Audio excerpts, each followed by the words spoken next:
What is up mga tol, kay Moro Vlog here, and itong vlog natin ngayon ay parang i-restore na natin yung motor natin, no?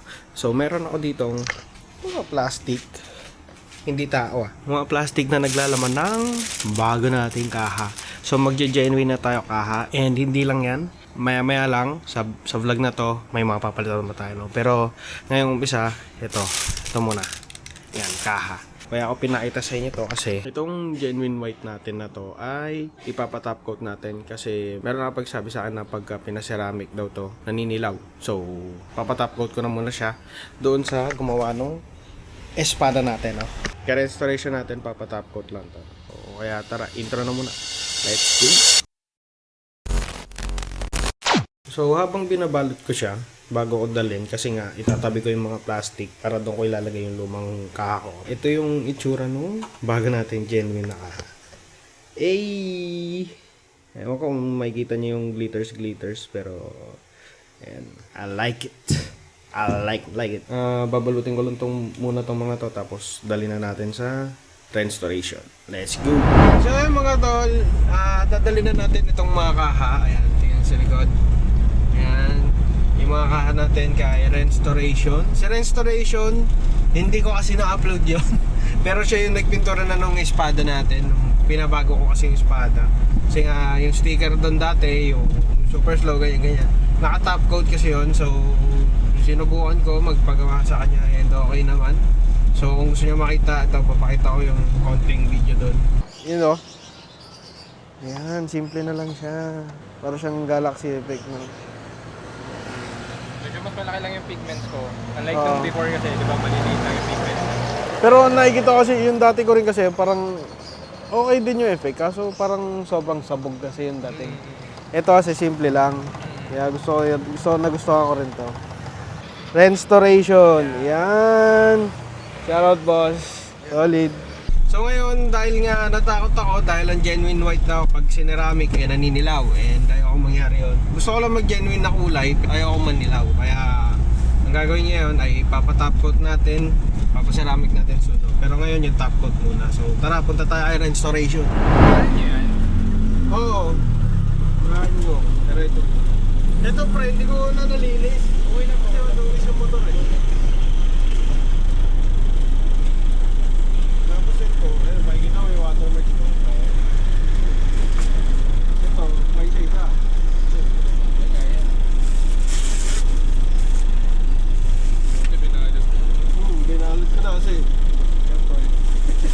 Bago eh. Matagal na sa'yo to? Oo. Kung nagsabi ako sa'yo. Pero parang bakit? Hindi ko na maalala kung bakit.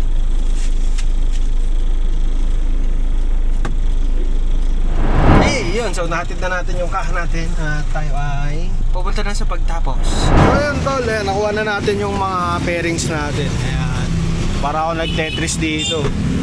Ayun o. Ayan, mamaya na natin busahin yan to. Salamat, restoration. Yan. Sana ma-upload ko to. So kung gusto nyo magpa-repaint, top coat, yan dito, restoration. Dito, papakita ko na lang, restoration. Alright, thank you. Yun! Panibagong araw na mga tol. At andyan na yung mga kaha. Ayan, nasa likod. Naka 1 week na mula nung kinuha natin kay restoration, yung pinatop coat natin na kaha. And meron kasi ako mga bagay na iniipon sa bahay bago ko ipakabit. Ngayon, malapit na tayo sa motospot. At ihatid natin yung mga kaha kasi doon natin papakabit. And ito, may mga nakabalot pa dito. Yeah. Alam nyo ba kung ano yan? Ano yan? Ito yung clue.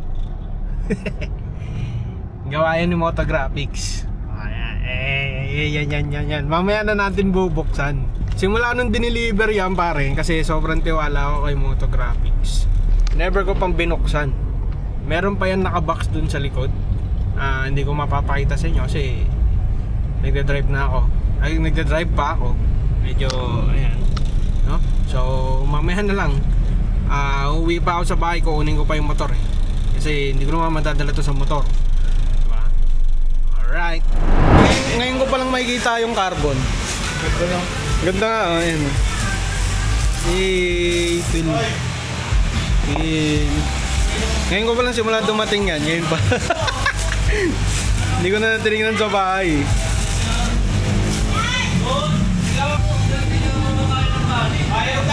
Ganda. Hey.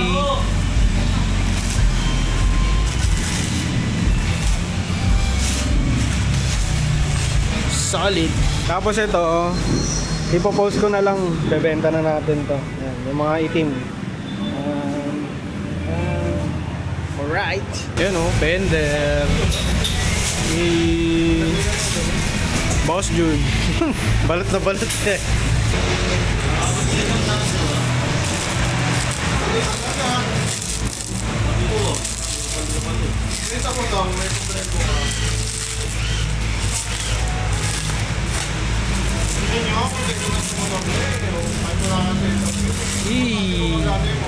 Motographics din yan. Kay Doc. Idol ko si Doc. Nung kintab oh.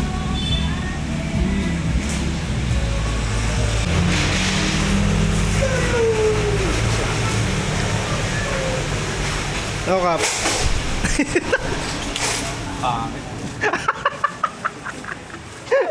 Kung kailan binidyo ang pangit. Fuck you. Ha? Gagawin mo pag nahulog ko to. Pag nahulog, tangin nang yan, wag! Gago. Ganda talaga ng gawa ng motographics eh.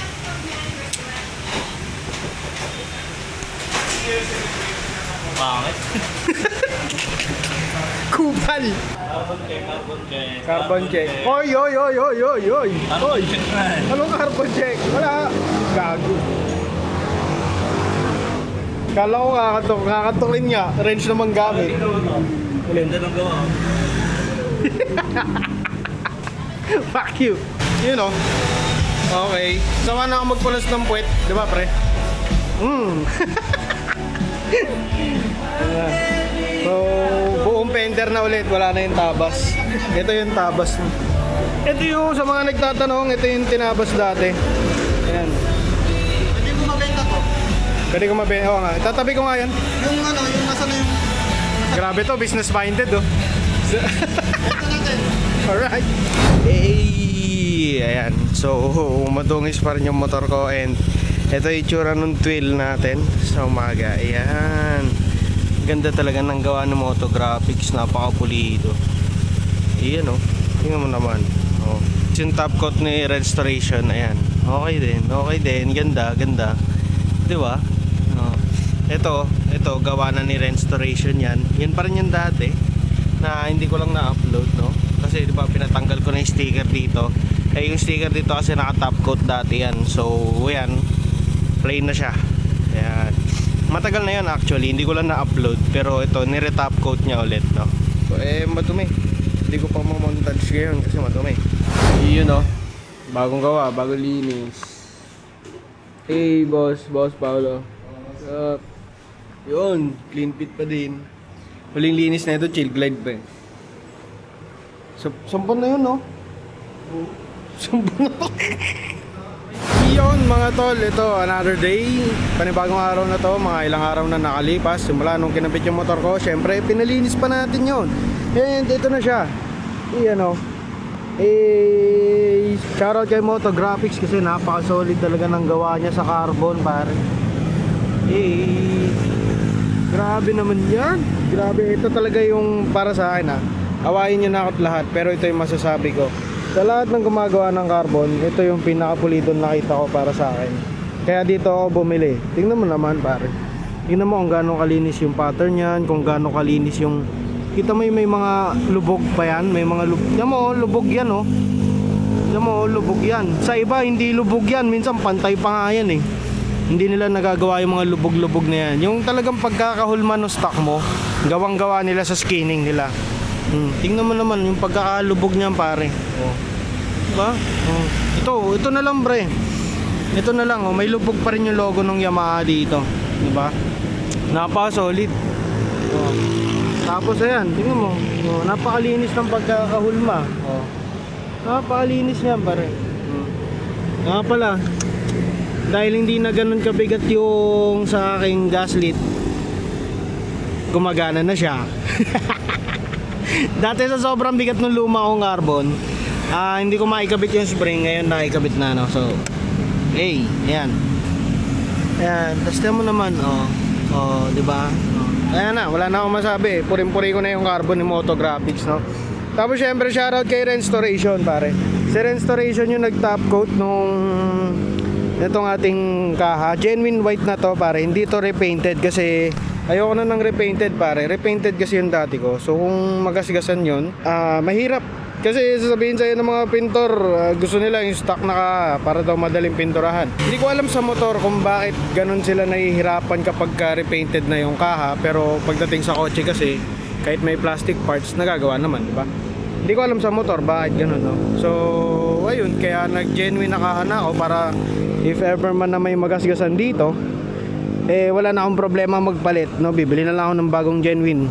Hindi na ako mahihirapan, di ba? Pag may nagasgasan, palit.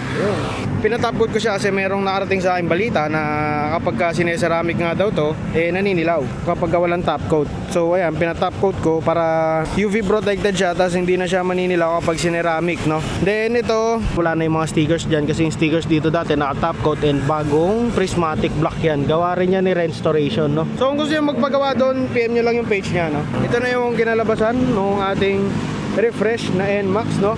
And nga pala, alam kong marami akong utang dito sa YouTube. Alam kong marami akong utang na upload sa YouTube. So, para sa YouTube followers na, subscribers natin dyan, kung gusto nyo i-upload ko pa yung mga hindi ko pa na-upload, no? Gagawan ko na lang ng series yung nagawa natin dati dito.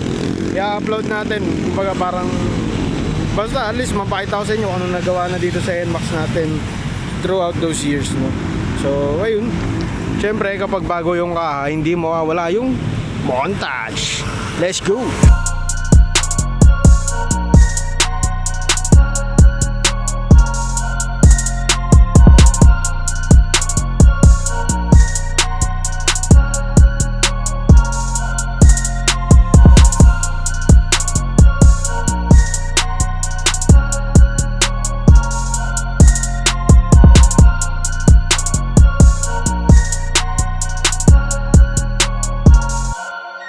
Dumating na yung tropa ko.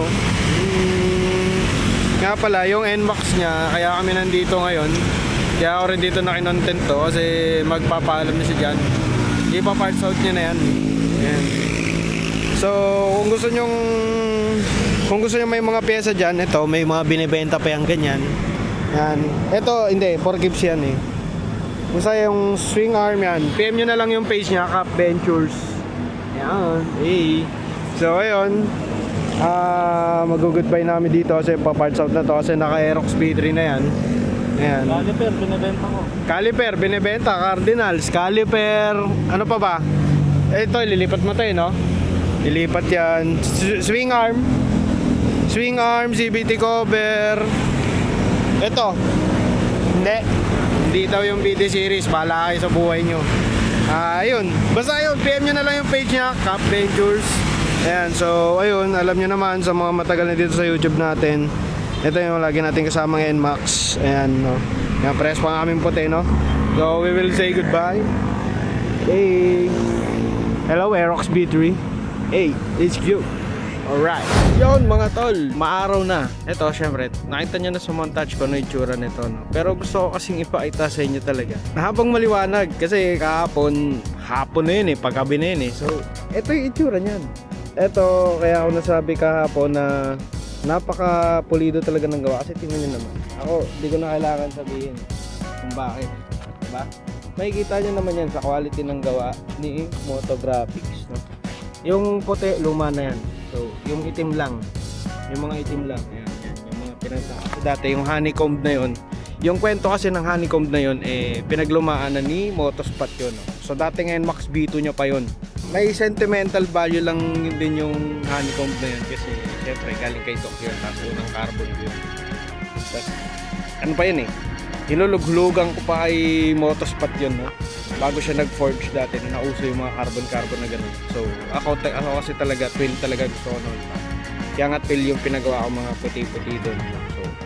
So ang inabot ng carbon na yan, alam ko umabot ako ng almost 19,000 sa mga carbon na yan. Ako hindi ko maano yung presyo na yun kasi kita nyo naman yung gawa ni Moto Graphics, diba? Tapos sa kaha, yung kaha na yan, bili ko dyan ay 8.5k. Lahat ng makikita nyong puti, lahat ng nakikita nyong kulay puti dyan, genuine white yan, isang buong set yan. 8.5 yung bili ko. Tapos pinatop coat ko 3.5k. Ayun, kaya ako nga pinatop coat kasi kapag pinaseramic ko to, ayoko nung maninilaw siya. Gusto ko ganyan lang siya kaputi habang buhay. Sana hindi magasgasan, please, wag naman. Tapos ito pinaulit ko lang, pinagawa ko ulit, tas nire-top coat ulit ni Restoration, no. So prismatic black 3.5k din nagastos ko dyan kasi nga ayoko na nung merong sticker dito na naka-top coat, no? So kaya pinagawa ko yan sa kanya. Yung total lalagay ko na lang sa screen kasi hindi ko yan matototal ngayon, hindi ganun kabilis yung utak ko sa pag-add, no. So ayun, sana nagandaan kayo sa kinalabasan ng motor ko ngayon. Na-refresh lang yung itsura niya. Basically ganun pa rin, na medyo nabago lang ng onte. At saka pala tinanggal ko na yung tail tidy ko. Tinanggal ko na yan kasi una-una bago yung kaha. Kapag nag-tail tidy pa rin ako, madudumihan to eh. Ito basically, tignan mo nga nangyari sa tignan mo nangyari dito sa grab bar ko, dami ng gasgas, diba? Ayan. So ayun, ayoko na magasgasan yan. Gusto ko malinis na lang. Tapos kapag ka nag-tail tidy pa kasi ako, tatalsikan na naman yan, lalo na ngayon, June, tag-ulan. Tapos talsikan, kabago-bago ng kaha, tapos talsik, gas-gas, bato-bato. Ayoko na, pagod na ako. Although gusto ko yung itsura nung naka-tail tidy, pero ayoko na eh.